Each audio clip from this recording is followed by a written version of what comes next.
this is Foodie Pencil, and this week I'm going to be showing you how to make a pork stroganoff. The ingredients that you will need is 1 green bell pepper, 70 grams of rice per person, I'm using brown rice today, some salt and some pepper, half a teaspoon of nutmeg with a little bit left over for sprinkling, 125 grams of button mushroom, 2 cloves of garlic, 25 grams of flour, 1 medium onion, 1 tablespoon of oil, 2 tablespoons of tomato puree, and some lean pork fillet. So you only want 350 grams. However, in today's meal, I'm going to be using just over 500 grams, which was priced about £3.50 in Aldi. So quite good value there. Just making sure there's hardly any white parts on the meat because we're trying to keep the meat as fat-free as possible. You're also going to need 2 stock cubes, 425 mils of boiling water and 4 tablespoons of natural yogurt. So the first thing I need to do is wipe down my surfaces with a warm soapy cloth.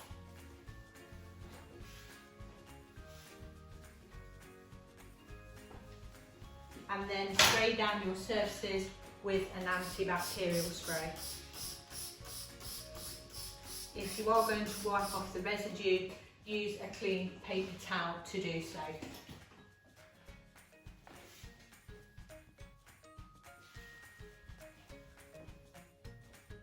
So the first thing I need to do is to prepare my vegetables before I start. So I'm going to cut my medium onion first of all. So remember, cut the top off first of all, put it onto its base. Use your bridge method to cut through. Take off the first outer layer plus the brown skin.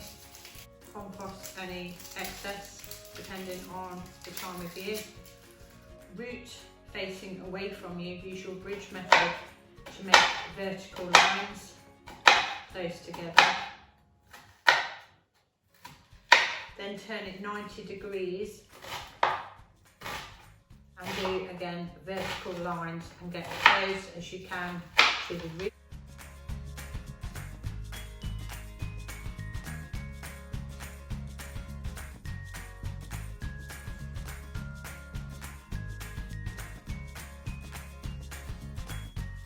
Okay, to prepare the garlic, I've got garlic bulb here. I only need 2 cloves, so I'm going to give that a quick twist so that I should be able to reveal all of my garlic cloves.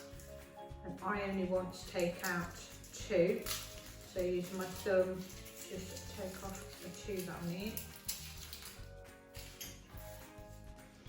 So take off both ends of the garlic.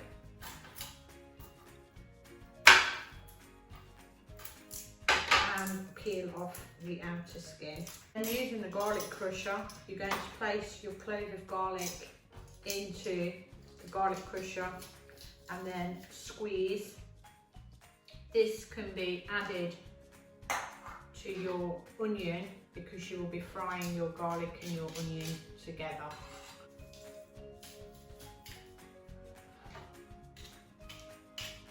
Using the knife to scrape away there. So to prepare your mushrooms, you first of all need to wash them, making sure you're concentrating of any soil that's around there or obviously on the outside of the mushrooms. And then you're going to slice them thinly. So we need to prepare the bell pepper, so if it rocks, it's wrong. Take off the base of the pepper so that it can stand steady on the board. And then what you're going to be doing is you're going to be avoiding this stem area because what you're trying to do is avoid the ball of the pepper seeds when you're cutting. So I'm going to slice it a bit like noughts and crosses really. So down both sides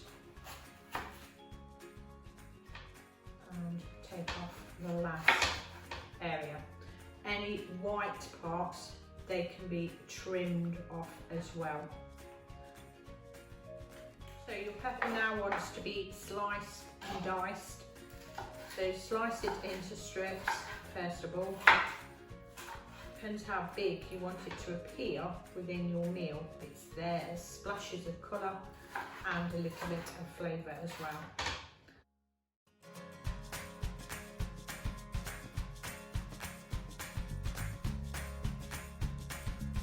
So I'm just going to be making my stock now. So I've got 2 stock cubes. Put in there. You can crumble them in if they're OXO. And then you're going to make it up to 425 millilitres of boiled water. Give it a stir with your fork to help it break down. So the next stage is to prepare your pork fillet. Should have been refrigerated up until this point. Okay, so I'm going to lay it out on my board. Make sure you've got a clean board, and you're going to cut it into 1 centimetre strips. Now I like to use my container, my meat container, somewhere to put it once I've actually chopped my meat. So it's literally finger strips, and then they're about ½ an inch thick.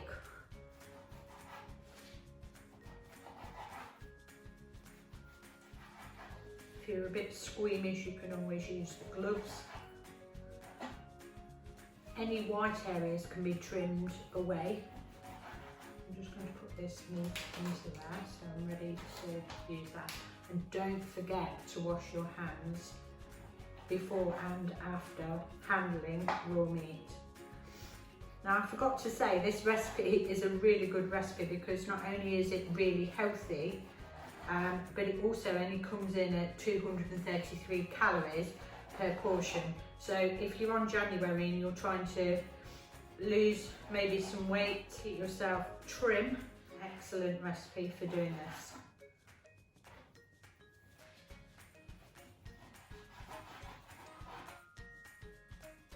Okay, so I'm going to keep going just for a little bit longer. And you can see now that this white part is starting to become a bit of a nuisance. So I can trim this away with my knife. If you've got a pair of meat scissors, you can use those.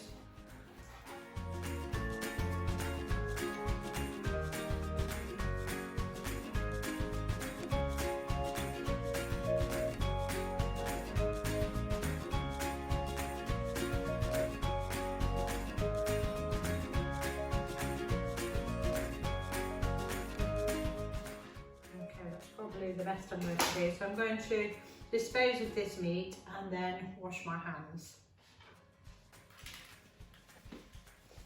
So if you are doing brown rice, I would be turning that on now with boiling water, maybe from your kettle before you start. Just filling that part full. If you're doing white rice, you could probably leave it another 15 minutes. So I'm just going to turn that on a low heat and keep the lid on that. Got my water ready. Okay, so the first thing we're going to do is I'm going to put in a tablespoon of vegetable oil into my pan. This will stop my vegetables and my meat from sticking. I'm going to turn that on full heat. Got some heat coming out of that pan. That's lovely. And so the next stage, once you've got your pan up to a reasonable temperature and you can feel your heat hitting your hand,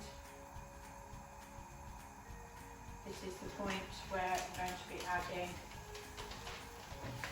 pork and the onions and the garlic. So we want to be doing that until it's brown, and it will take approximately about 5 minutes in order to do that. So you can use a frying pan if you want, but if you've got a small wok, then you can use that. If it's sticking to the pan, just turn it down slightly, don't be afraid to do that. So slow and steady sometimes than rushing at it. And don't forget, as soon as you're able to, you need to put the packaging, meat packaging into the bin, and then you'll need to wash your hands again. So I'm just adding my rice. My water is up to the boil, so I'm just adding my rice. When the rice hits the water, the temperature will drop slightly.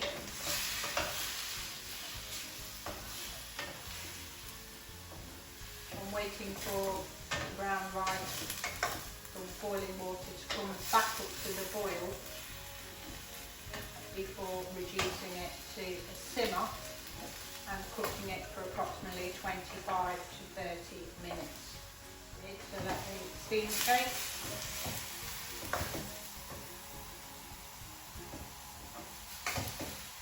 I've still got a few pink bits in my meat.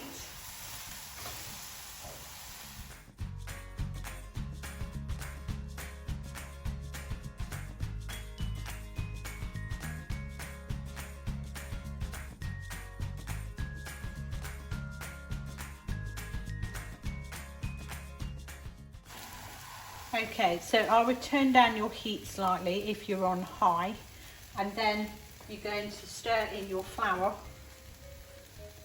You're going to add your 2 tablespoons of tomato paste. So your flour is going to cause your sauce to thicken. So I'm just adding my first tablespoon tomato puree, giving that a stir. That will absorb any water. Doesn't look that great at the moment, I admit. Okay, and then I'm going to add my stock. This is going to cause my meat to soften. Give it a stir. Push those onions down.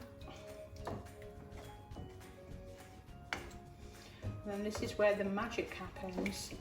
So I'm just going to add my other tablespoon of tomato puree. I'm almost finished with this. To stir. And then what we're going to do is we're going to bring it to the boil. I turn it up to full heat. Continually stir though, because otherwise you might end up with it being lumpy. Just while it's coming to the boil.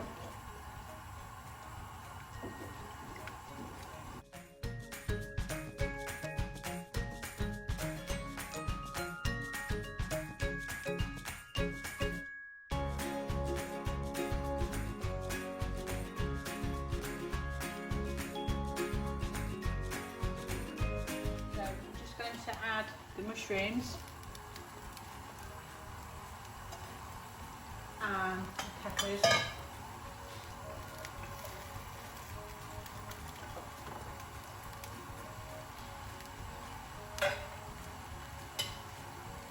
And give it a stir. Remember, the aim is to bring it to the boil. And then we're going to add half a teaspoon of nutmeg, which will give it some flavour. Remember, you can save a little bit at the end just for decoration. So the tomatoes will help to break down and tenderise that meat as well as obviously give it lots of flavour. And the peppers are there as flavour and colour. The mushrooms are obviously there as flavour as well.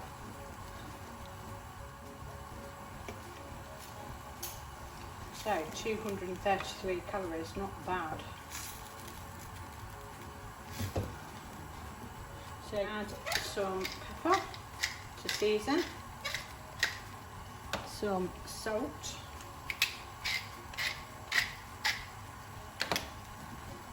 and a little stir.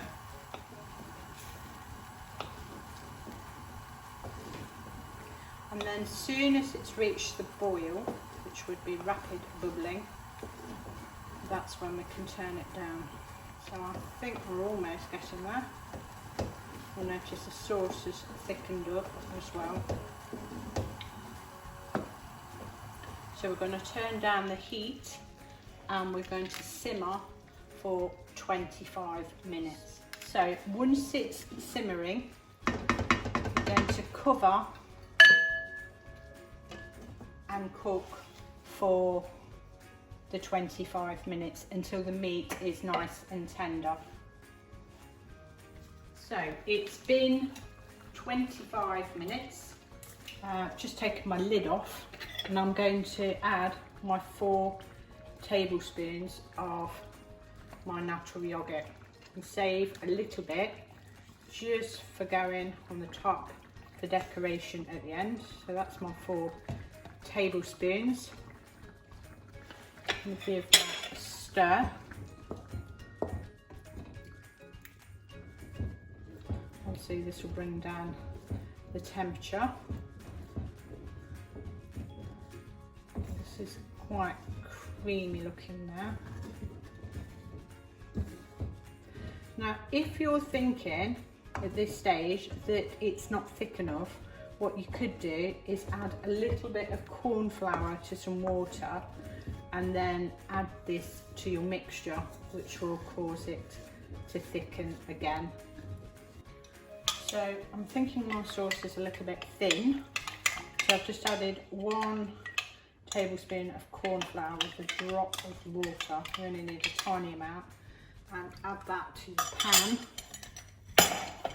Give it a stir,